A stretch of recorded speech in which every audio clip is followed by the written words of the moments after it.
இது பாத்தீங்கன்னா கொசு அலை. நாங்க இதை எப்படி போட போறோம்னு சொல்லி போறேன். இங்க பாத்தீங்கன்னா ஸ்கிரீன்ல இந்த கம்பியில 2 ஒயர் இருக்கு, 2 கயிறு இருக்கு. இதுல குட்டிய இது இருக்கு 4 இது பிவிசி பைப்பு. 4 கால் இந்த மாதிரி ரிங்கு கட்டி இருக்கோம் பாருங்க. அந்த காலம் இருக்கு. ஓகே, இப்ப வரைக்கும் சின்ன ரோப் இந்த ரிங்ல மாட்டணும், இங்க காலர்ல. ஸோ கொஞ்சம் நீங்க தூக்கணும், அதுவும் வராது. அப்படி பண்ணிட்டு இந்த பெருசை நல்லா இழுத்து இதை இப்படி போட்டுடணும். இப்ப பாத்தீங்கன்னா கொஞ்சம் நல்லா ஹைட்டா இருந்திருக்கா. நெக்ஸ்ட் இங்க பாத்தீங்கன்னா இந்த பக்கம் காமிங்க பாருங்க. ஓகே, இந்த இங்கேயும் 2 இருக்கு.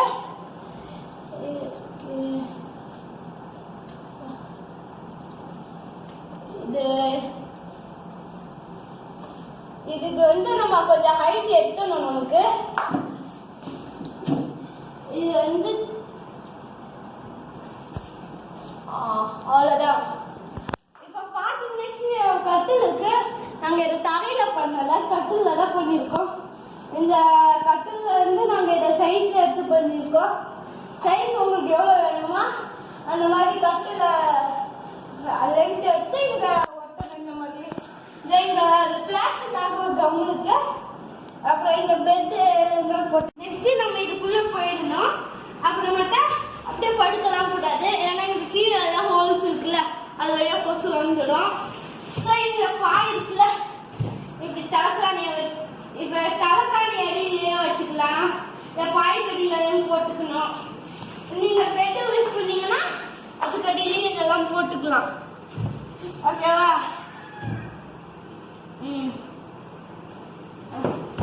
இதை போடுறதுக்கு கொஞ்சம் சிம்பிள் தான். சும்மா இதை பாய் கடியில இப்படி சொல்லிக்கிட்டோம்னா எதுவும் கொசுலாம் வராது. உங்களுக்கு கொசு வேண்டாம்னா உள்ள 2-3 கொசு வரும், அது அடிச்சுட்டா எதுவும் இருக்காது. இது வீட்லயே தைச்சது தான், வெளியவும் விற்குது, வீட்லயே தைக்கலாம். ஓகே, இதை நெக்ஸ்ட் கொஞ்சம் இப்படி வச்சு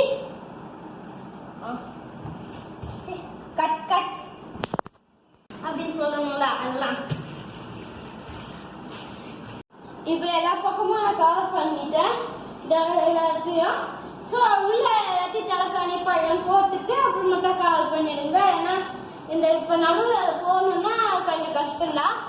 ஸோ இப்ப படுத்துன்னா இங்க ஃபேன் இங்க ஃபேன் காட்டு, ஃபேனுக்கு நேரம் இருக்க மாதிரி நீங்க போடணும். ஓகேவா? அப்புறம் மட்டும் ஃபேனை ஃபுல்லா